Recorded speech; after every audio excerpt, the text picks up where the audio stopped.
থেকে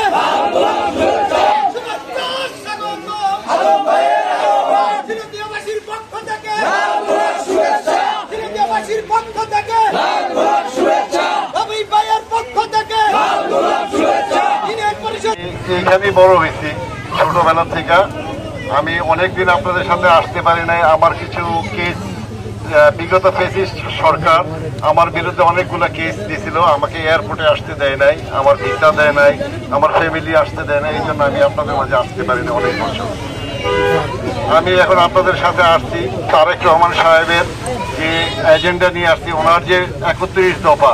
আমি আশা করি ওনার যে 31 দফা যদি আপনারা ঠিক মতো পড়ে থাকেন তাহলে দেখবেন যে 31 দফা যদি পালন করা হয় আমাদের দেশ সুস্থ হবে এবং আমাদের দেশ এগিয়ে যাবে। আমাদের শিক্ষা, স্বাস্থ্য, বাসস্থান, যত মৌলিক চাহিদা আছে এই 31 দফার মাধ্যমে আমরা এই সব সমস্যার সমাধান করতে পারবো।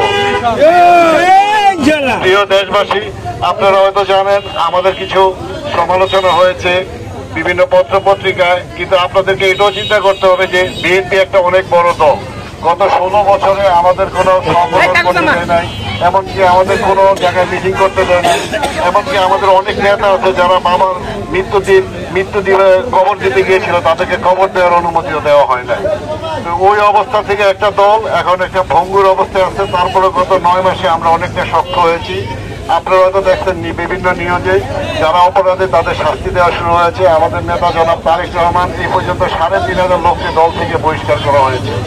তা আমরা আশা করি ইনশাল্লাহ আমাদের নেতা তারেক রহমান যখন দেশে আসবে, আপনারা যদি ধানের শীষে ভোট দেন, আমরা যদি জয়যুক্ত হই, আমরা এই দেশকে দুর্নীতি মুক্ত করবো। আপনারা যারা আমার সাথে আছেন, আমি কোনো নেতা না, আমার নেতা জনাব তারেক রহমান, আমার নেত্রী বেগম খালেদা জিয়া, আমরা উত্তরসূরি শহীদ রাষ্ট্রপতি জিয়াউর রহমানের। আমি আপনাদেরকে বলবো, আপনারা যখনই স্লোগান দেন আমার নেতা এবং আমার নেত্রীর নামে স্লোগান দিবেন। আমি কোনো নেতা না, আমি একজন কর্মী। আমি জনাব তারেক রহমানের একজন সামান্য কর্মী।